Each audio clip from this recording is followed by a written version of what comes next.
दुनिया की सबसे बड़ी राजनीतिक पार्टी का दावा करने वाली भारतीय जनता पार्टी ने अपने संगठन में बड़ा बदलाव किया। बीजेपी अध्यक्ष नितिन नवीन ने अपनी नई टीम का ऐलान कर दिया, जिसमें वसुंधरा राजे, स्मृति ईरानी समेत कई दिग्गजों के नाम हैं। सवाल ये कि पार्टी के अंदर इस बड़े फेरबदल के मायने क्या हैं? संगठन के सबसे बड़े चक्रव्यूह की पूरी कहानी क्या है? इस बदलाव के ब्लूप्रिंट को डिकोड करेंगे अपनी इस रिपोर्ट में।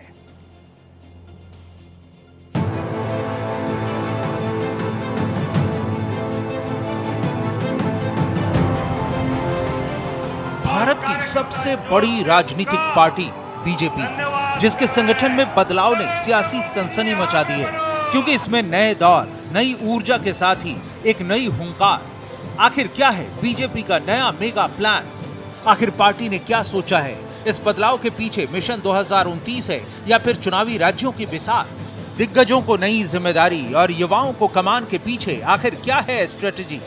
क्योंकि बीजेपी अध्यक्ष नितिन नवीन ने जिन नए पदाधिकारियों के नामों की घोषणा की है, उनमें वसुंधरा राजे सिंधिया, राम माधव और बैजयंत पांडा सहित 13 नेताओं को राष्ट्रीय उपाध्यक्ष बनाया गया है। इनमें विनोद तावड़े, सुनील बंसल, सतीश पुनिया जैसे नाम शामिल हैं। पंजाब के पूर्व वित्त मंत्री मनप्रीत सिंह बादल को राष्ट्रीय उपाध्यक्ष बनाया गया है, तो वहीं विनोद तावड़े और स्मृति ईरानी को राष्ट्रीय महासचिवों में शामिल किया गया है। जो प्रमुख बदलाव हुए हैं उनमें राष्ट्रीय उपाध्यक्ष वसुंधरा राजे सिंधिया, तीरथ सिंह रावत, राम माधव, बैजयंत जय पांडा, डी पुरंदेश्वरी, रेखा वर्मा, वर्षाबेन नरेंद्र भाई दोषी, भारती प्रवीण पवार, मनप्रीत सिंह बादल, लाल सिंह आर्य, एम नागराजा, तारिक मंसूर और मधु चंद्रकर राष्ट्रीय उपाध्यक्ष होंगे।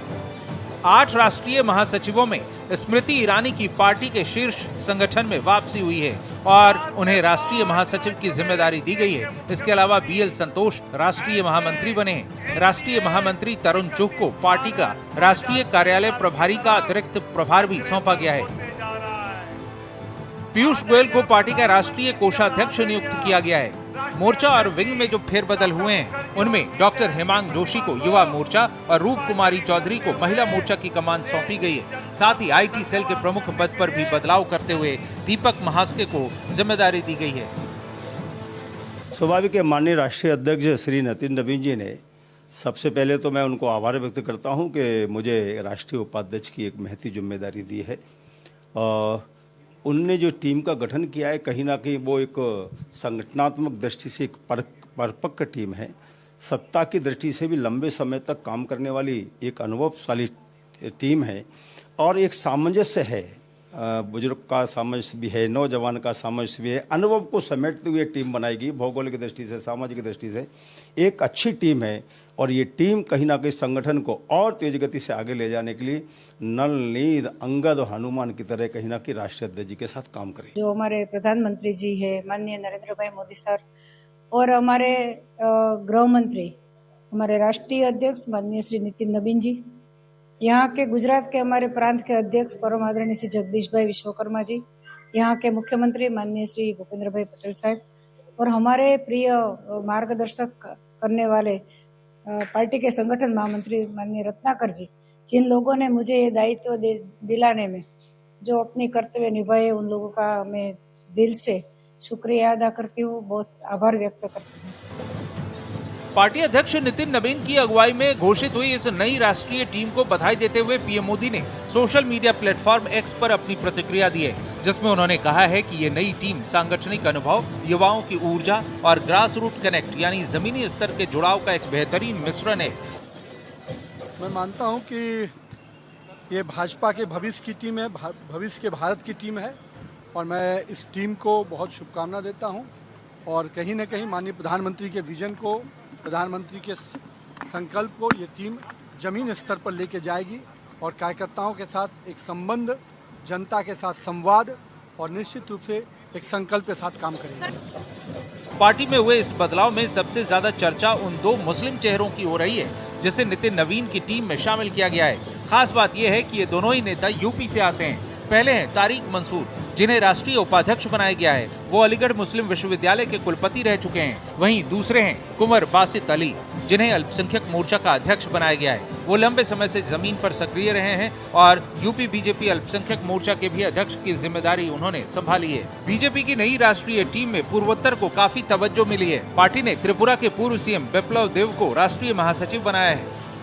बीजेपी पश्चिम बंगाल में पहली बार सत्ता में आई और इसका पुरस्कार इस जिम्मेदारी के तौर पर बिप्लब देब को मिला है। उन्होंने नॉर्थ 24 परगना और साउथ 24 परगना जैसे इलाकों की 49 सीटों पर पार्टी के लिए जमीनी कैंपेन और समन्वय को मजबूत किया था और बीजेपी के लिए पारंपरिक रूप से मुश्किल इस क्षेत्र में 26 सीटों पर जीत दिलाने में अहम भूमिका निभाई थी। इसके अलावा स्मृति ईरानी और वसुंधरा राजे जैसी दिग्गजों को बड़ी जिम्मेदारी सौंपने को महिलाओं के 33% आरक्षण से जोड़ा जा रहा है। सवाल है, इस बड़े बदलाव के दूरगामी राजनीतिक और रणनीतिक मायने क्या हैं?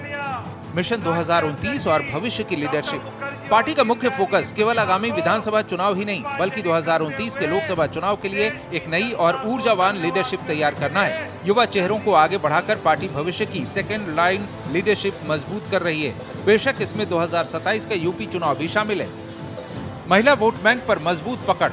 महिला आरक्षण कानून, नारी शक्ति वंदन अधिनियम को जमीन पर उतारने से पहले संगठन में महिलाओं को 33% जगह देकर बीजेपी महिला मतदाताओं के बीच एक मजबूत राजनीतिक संदेश देना चाहती है। एंटी इनकम्बेंसी को काटना। आंतरिक सर्वे की रिपोर्टों के आधार पर सुस्त प्रदर्शन करने वाले नेताओं को हटाकर नए चेहरों को मौका दिया जा रहा है। इससे जनता के बीच पार्टी की साख बनी रहती है और एंटी इनकम्बेंसी का असर कम होता है।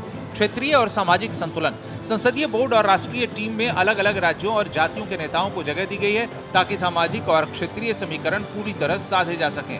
अनुभव और नए चेहरों का संतुलन। इस फेरबदल का मुख्य उद्देश्य पार्टी संगठन में वरिष्ठ नेताओं के अनुभव को बनाए रखते हुए युवा और ऊर्जावान चेहरों को आगे लाना है। यही वजह है कि बीजेपी के बड़े नेताओं ने इस फेरबदल को संगठन की मजबूती से जोड़ते हुए इसे बेहतरीन टीम बताया है।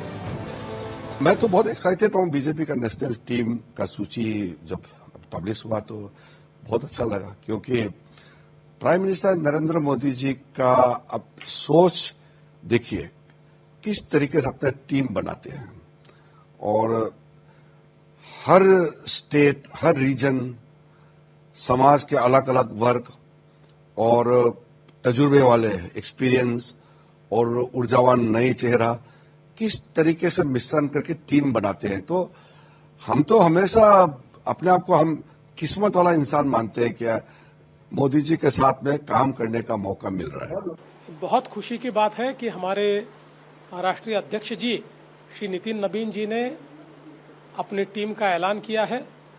एक बहुत ही अच्छी टीम तैयार हुई है। इसमें अनुभवी लोग भी हैं, युवा रक्त भी हमको इसमें दिखाई पड़ता है और विशेष रूप से मुझे इस बात की खुशी है कि महाराष्ट्र से उपाध्यक्ष के रूप में डॉक्टर भारती पवार, महामंत्री के रूप में विनोद जी तावड़े और कोषाध्यक्ष के रूप में पीयूष जी गोयल, इनके जैसे हमारे जो दिग्गज नेता है इनको भी इस टीम में जगह मिली है। गौर करने वाली बात यह है कि बीजेपी की घोषित की गई नई राष्ट्रीय कार्यकारिणी में उत्तर प्रदेश के 8 चेहरों को महत्वपूर्ण जगह मिली है।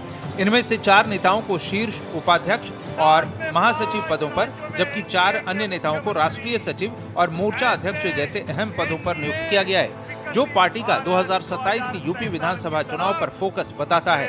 हालांकि साल 2027 के विधानसभा चुनाव के साथ ही 2029 के आम चुनाव की तैयारी के मद्देनजर इस नई टीम के जरिए सामाजिक संतुलन साधने की कोशिश की गई है, तो जेन जी और युवा मतदाताओं को साथ रखने के लिए आधुनिक सोच को भी प्राथमिकता दी गई है। साथ ही अनुभवी नेताओं को संगठन में वापस लाकर पार्टी ने चुनावी राज्यों और आगामी राजनीतिक चुनौतियों से निपटने के लिए अपनी निर्णय लेने की क्षमता को और अधिक धार दी है। आने वाले वक्त में पता चलेगा कि इस बदली चाल, बदले चेहरे से सियासत के गलियारों में फिर कितना लहराएगा भगवा। दिल्ली से संवाददाता कोमल शर्मा के साथ ब्यूरो रिपोर्ट, भारत एक्सप्रेस।